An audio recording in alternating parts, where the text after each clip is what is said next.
Perkenalkan, saya dari kelompok 4, Afis Wulandari dengan NIM A1 dan 5236111. Dan di samping saya ada kelompok 5, yaitu saya Raisa Fana Putri dengan NIM 013. Saya Nurila Azura dengan NIM 06. Saya Rian Sania dengan NIM 023. Saya Sofia dengan NIM 21. Saya Sari dengan NIM 04. Baiklah, akan kita mulai diskusi kita pada hari ini dengan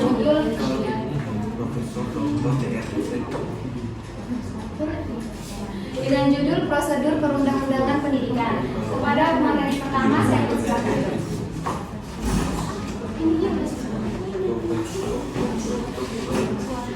Peraturan perundang-undangan. Perundang-undangan sebagai proses pembentukan peraturan negara. Pembentukan peraturan perundang-undangan membutuhkan konsep modal awal dalam membentuk peraturan yang baru. Perundang-undangan yang dalam bahasa Inggris adalah legislation, yang dimana undang-undangan sebagai proses pembentukan atau proses membentuk peraturan negara, baik di tingkat pusat maupun di tingkat daerah. Selanjutnya,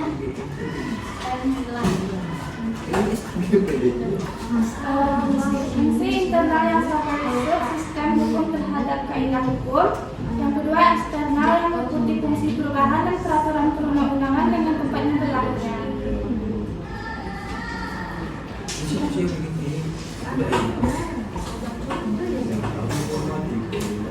Lalu ada prosedur penyusunan. Yang pertama ada inisiasi, yang kedua sosiopolitis, yang ketiga yuridis, yang keempat legislasi. PUU menghasilkan bersifat umum dan komprehensif yang merupakan kebalikan dari sifat khusus, bersifat universal yang diciptakan untuk menghadapi peristiwa yang akan datang dan yang belum jelas konkretnya.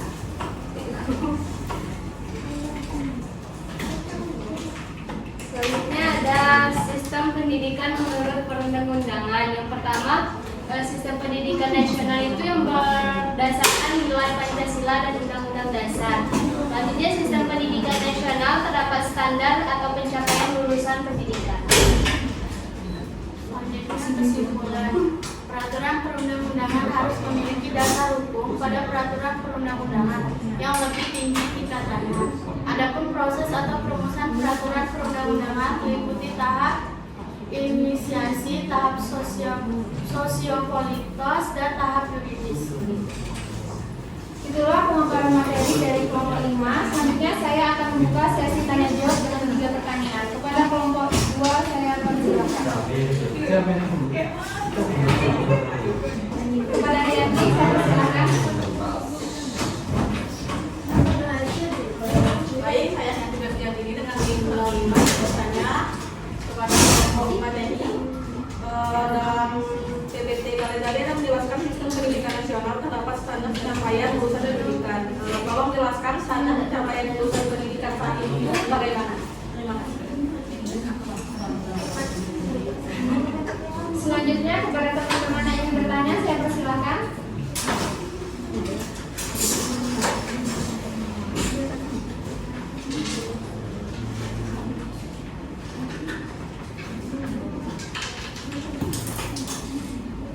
Kepada Ana saya persilakan.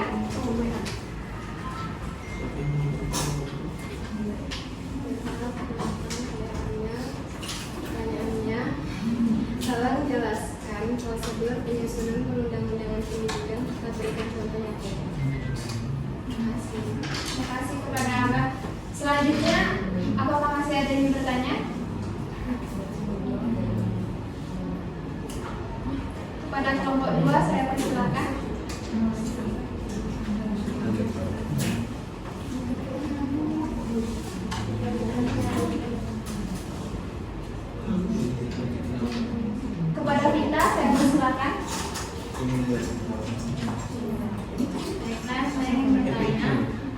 dan melakukan kebijakan terhadap kualitas pendidikan di sekolah-sekolah.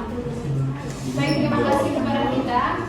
Baiklah teman-teman, izinkan kelompok 5 untuk berdiskusi untuk dapat menjawab pertanyaan dari teman-teman.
Jelaskan prosedur perundang-undangan pendidikan beserta contohnya.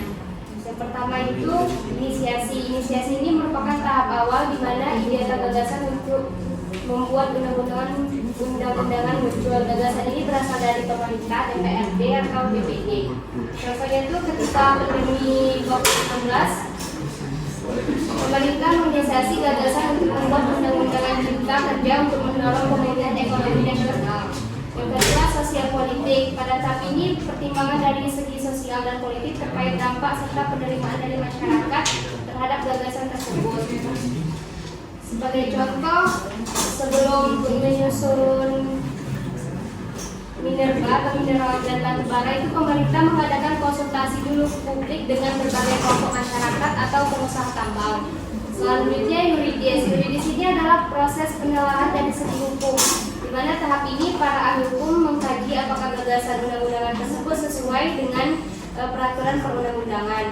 Sebagai contohnya, penyusunan undang-undangan hukum pidana itu melibatkan banyak kajian dari pakar hukum untuk memastikan bahwa perubahan yang diusulkan tidak bertentangan dengan konstitusi.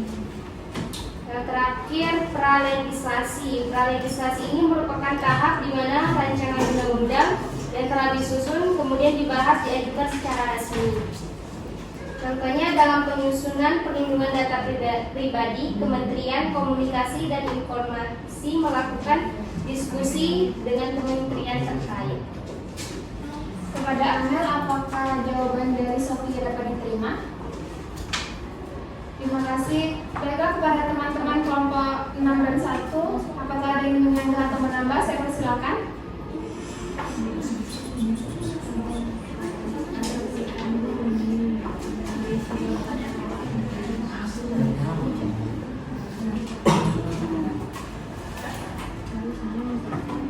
Selanjutnya Raisa akan menjawab pertanyaan dari kita.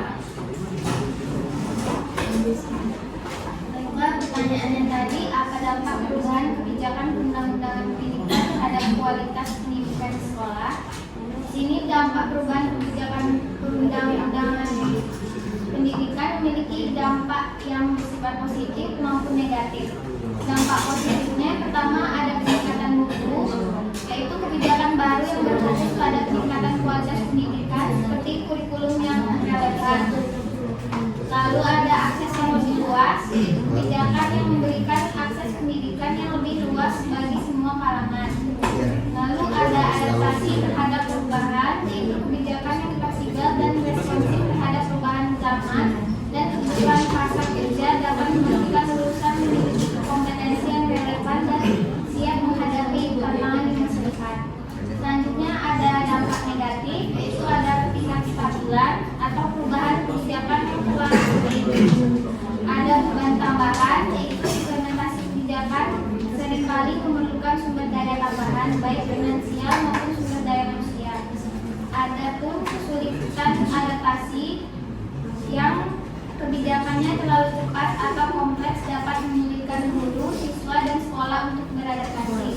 Adapun ketidakmerataan, yaitu kebijakan yang tidak dirancang dengan baik dapat memperlebar kesenjangan kualitas pendidikan antara sekolah di perkotaan atau pedesaan. Kepada kita, apakah jawaban dari Raisa dapat diterima? Selanjutnya kepada teman-teman kelompok 6 dan 1, apakah ada yang menyangka atau menambah? Saya persilakan.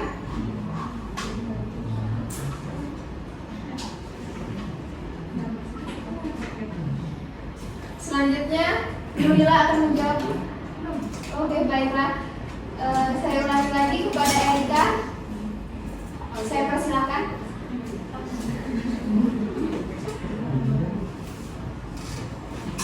Perkenalkan, saya Aldi Putra dengan nomor 7. Saya ingin menambahkan jawaban dari Raisa. Dampak positifnya yaitu peningkatan mutu. Perubahan kebijakan seringkali bertujuan untuk meningkatkan mutu pendidikan, misalnya dengan adanya standar kompetensi lulusan yang lebih tinggi. Sekolah didorong untuk meningkatkan kualitas pembelajaran. Yang kedua, ada inovasi. Misalnya dengan adanya kurikulum merdeka, sekolah memiliki fleksibilitas untuk mengembangkan kurikulum yang sesuai dengan kebutuhan siswa. Jika ada relevansi, kebijakan pendidikan yang responsif terhadap perkembangan zaman dapat memastikan bahwa lulusan sekolah memiliki kompetensi yang relevan dengan dunia kerja. Adapun dampak negatif, yang pertama ada beban tambahan. Perubahan kebijakan seringkali membawa beban tambahan bagi sekolah, seperti adanya persyaratan administrasi yang lebih kompleks atau tuntutan untuk mencapai target tertentu dalam waktu singkat. Yang kedua, ada kurangnya sumber daya. Untuk melaksanakan kebijakan baru, sekolah membutuhkan sumber daya yang memadai seperti anggaran, sarana prasarana, dan tenaga pendidik yang kompeten. Ketiga, ada resistensi. Perubahan kebijakan seringkali menimbulkan resistensi dari berbagai pihak seperti guru, orang tua, atau masyarakat. Hal ini dapat menambah pelaksanaan kebijakan. Baik, itu saja. Baik, terima kasih kepada Aldian yang sudah menambah atas pertanyaan dari Dianti. Selanjutnya, Nurila akan menjawab pertanyaan dari Dianti. Maaf guys, salah. Baik, saya akan menjawab pertanyaan dari Dianti. Menjelaskan standar pencapaian lulus pendidikan saat ini.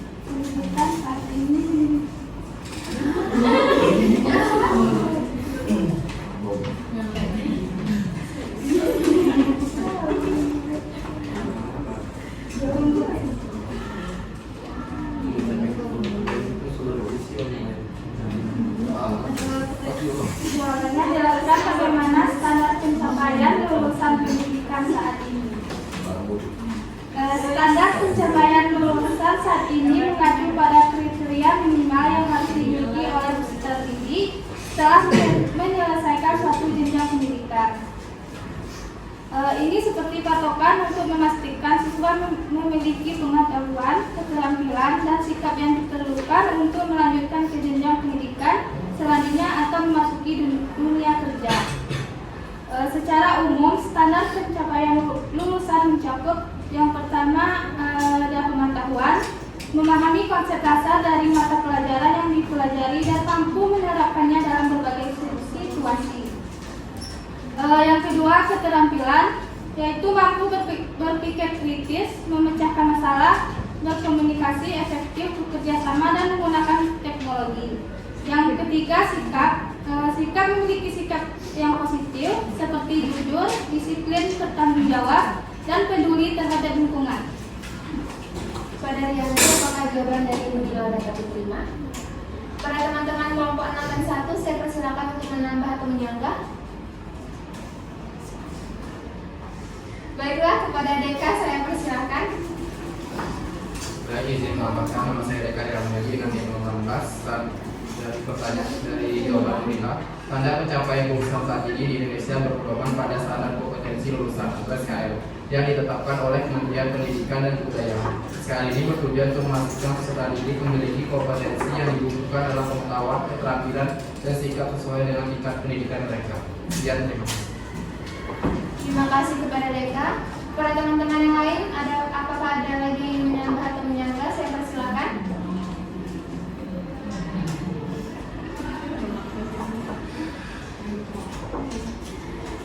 Baiklah teman-teman, kita akhiri diskusi kita pada hari ini. Terima kasih kepada teman-teman yang sudah ikut serta dalam diskusi kita pada hari ini. Saya akhiri. Wassalamualaikum warahmatullahi wabarakatuh.